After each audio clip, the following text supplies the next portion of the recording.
Haven't we all noticed that famous discoveries are often not named after the person who actually found them?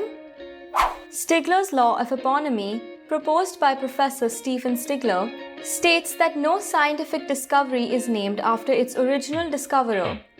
Examples include Hubble's law, which was derived by Georges Lemaitre 2 years before Edwin Hubble, the Pythagoras theorem, although it was known to Babylonian mathematicians before Pythagoras, and Halley's comet, which was observed by astronomers since at least 240 BC. Stigler himself named the sociologist Robert K. Merton as the discoverer of Stigler's law to show that it follows its own decree, though the phenomena had previously been noted by others. Historical acclaim for discoveries is often assigned to persons of note who bring attention to an idea that is not yet widely known, whether or not that person was its original inventor. Theories may be named long after their discovery. In the case of eponymy, the idea becomes named after that person, even if that person is acknowledged by historians of science not to be the one who discovered it. Often, several people will arrive at a new idea around the same time, as in the case of calculus. It can be dependent on the publicity of the new work and the fame of its publisher as to whether the scientist's name becomes historically associated. In an email, Stephen Stigler explained how he first came up with Stigler's law. He wrote, "In 1979, I was invited to contribute to a festschrift for the sociologist Robert K. Merton. It was an unusual invitation since at the time I had only met Merton through correspondence, never in person, and I was at first reluctant to accept. But after thinking about two areas of Merton's work, I got an idea. Merton was a pioneer in the sociology of science and had written an influential paper on how and why so many scientific discoveries are multiple discoveries, found by more than one individual at different places and times. And he had written on the importance of priority in science as a part of the reward system, with eponymy being one of the highest honors. Merton was also interested in self-referential rules. The term self-fulfilling prophecy was introduced by him. I knew of a number of examples of misapplied eponyms, and upon reflection I conceived of an explanation as to why this should be expected. At that point, the law named itself and the paper followed quickly." So Stigler's law is itself an example of Stigler's law, and that was by design.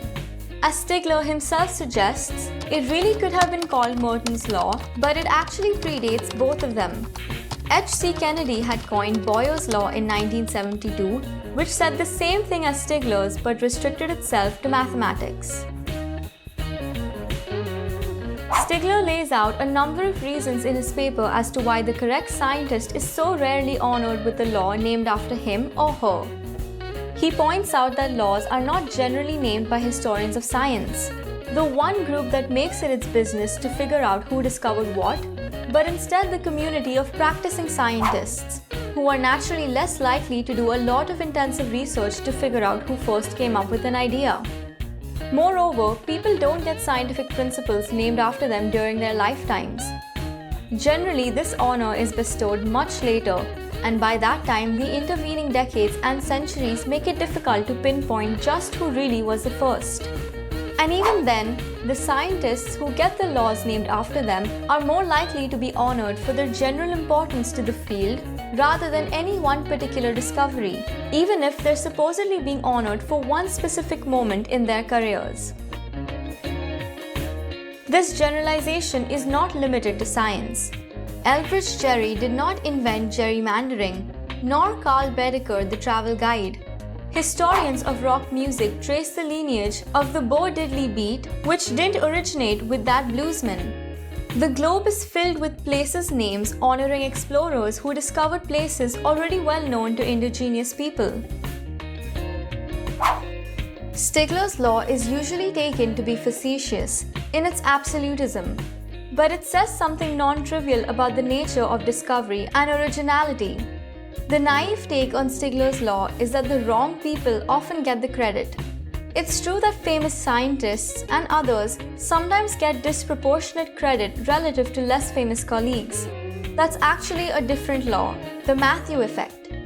What Stigler's law really tells us is that priority isn't everything. Edmund Halley's contribution was not in observing the 1682 comet, but in recognizing that observations going back to 1531 and millennia earlier, we now know, were of the same periodic comet. This claim would have made little sense before Newton's law of universal gravitation. Halley's achievement was developing the right idea at the right time, when the tools were available and the ambient culture was able to appreciate the result. Timeliness can matter as much as being first. Stigler's law reveals something about human nature. The people who get credit for an idea are the ones who make their discovery known. They work in the open rather than in obscurity or secrecy.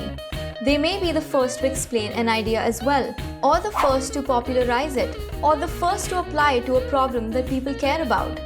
Apparently, people value these things more than they value strict amounts of historical priority. That was all about Stigler's law. Do like, share, and subscribe to our channel Explified. Follow our channel to get notifications about more interesting content.